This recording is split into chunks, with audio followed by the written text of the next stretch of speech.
All right, good morning everyone, it's Bradley. Today we are making a Christmas beer. It's one of David Heath's recipe.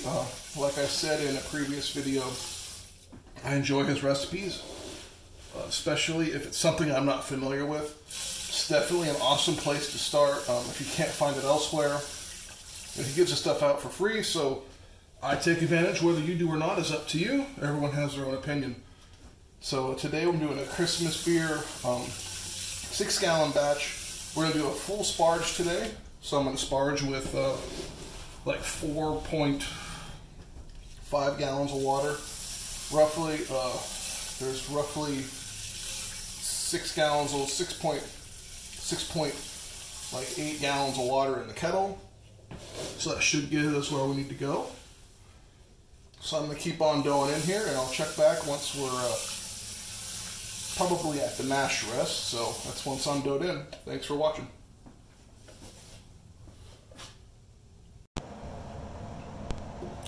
Alright guys, so I lied. We're not at the mash rest yet, but I'm going to give this a little stir. Gently, remember, don't want to really agitate that bottom screen if we can avoid it. We do want to make sure there's no pockets or kind of dead spaces within the vessel. So that's what we're doing. And I think we're there. This already smells delicious. There's 14 pounds of grain in here. That's just based on my calculations and the gravity I wanted to try. There's a little bit of my favorite pale high color in here. So hopefully that gives me a little extra flavor. And yeah, this is looking just right. So now we're gonna got that where we want it. Again, we're gonna try my goofy mangled filter finer screen from last time. So I'm gonna grab that.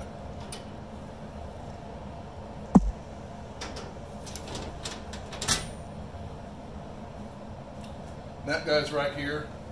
As you can see, I basically just ruined this by doing that, but whatever. So that is sharp.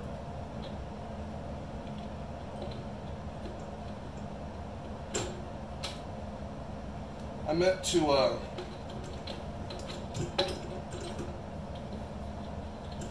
put a couple handles and screws in this thing to kind of help hold it, but that didn't happen. So there it is. Went in this time without any kind of fuss versus last time when I was already underway. And I think, I'm not sure if I'm going to try the silicone tube or not. It should help with some foaming, but I don't know that that has anything to do with anything. But for video's sake, I may do it, or I may not. It'll be a surprise. Alright guys, I'm back. Recirculation is underway. I decided to ditch the silicone hose.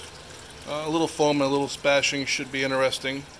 But I do have that finer screen down there. You can't see it anymore. Hopefully the wart clears up, and hopefully it'll hold this camera steady for everyone instead of making you sick. I apologize for the poor quality of my videos. But yeah, recipe mode seems to be working pretty great. Everything there has gone off without a hitch. I had to add a step for the mash rest, which I forgot. Definitely advise a 20-minute mash rest every time. Just as important as grain crush, I think. So anyhow, everything's ready. It just smells amazing, that wort. Super stoked. I don't think I like holiday beer, but you know, I'm going to try it. Alright, we're about halfway through the mash. Pump is set at 80%. I'll try and hold still. That lower valve is at 5 o'clock right now, because it's 5 o'clock somewhere. See, I've got the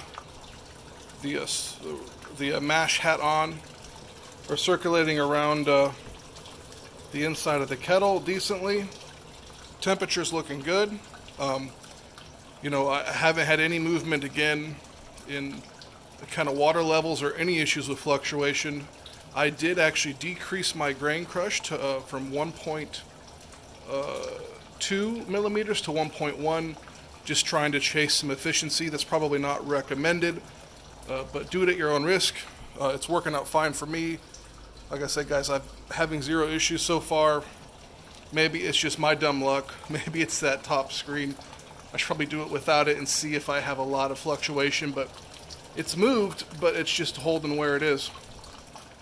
So anyhow, in this, I guess this brew, this grist, this mash, you know, there's 6.7-ish gallons of water, definitely under 7. There is nearly 15 pounds of grain. I'm going to sparge it with about 4.5 gallons of water. Calculations called for 4.46, but let's be honest, that's not going to happen. It's super straightforward. Everything's looking grand. I really shouldn't complain and shouldn't jinx myself. And by saying here on a video that it's great and everything's holding steady, it's probably a mistake. Alright guys, so we're here just recirculating away. Everything's going great. Probably a little bit darker wort than the recipe's intention. The homebrew store didn't have one of the grains, so I increased another grain that wasn't quite as dark by about 40%, and it turns out 40% was too much. So I'm real smart, but I'm not an expert. And what's the worst thing that happens? It's too dark and I don't like it and I don't have to drink it and I drink something else. That's probably what will happen, guys. Remember, it's just beer we're making. Yeah, we're spending time and, you know, there's money invested here. But the important thing is just to have fun and enjoy what you're doing. Definitely nice to do it on some really nice equipment. That's really helped me quite a bit and increase my overall enjoyment massively. Alright guys, we are at the mash out step. I actually had to abandon recipe mode. I had a little bit of jankiness. The tank sensor started reading funny. It said I was at 200 degrees. It definitely wasn't. The other two sensors definitely didn't confirm that, but anyways, I abandoned recipe mode and just went back to manual, and everything seems to be fine. So I'll probably email the Brewtools guys and let them know and see if anyone else has had the issue with that. But you know, it's a little disappointing, but no, nothing's perfect. It is just out of beta. Maybe it's something I did wrong. Likely the case. But anyhow, see, I'm running the pump 100%, somewhere around 5 o'clock on that guy.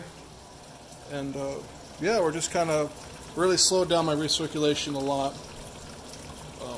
just to try and see if I could stop stirring up the top of that grain bed. Definitely that finer screen helps diffuse everything. I think there's something to that. I don't know if we could adjust the sparge hat, you know, maybe some smaller shims, or I might try some O-rings in there to space it, but then, you know, it might get plugged with grain, so, you know, who knows. But I do kind of like fiddling around and seeing what works best. But this is working great in my opinion. It's just obviously running crystal clear like always.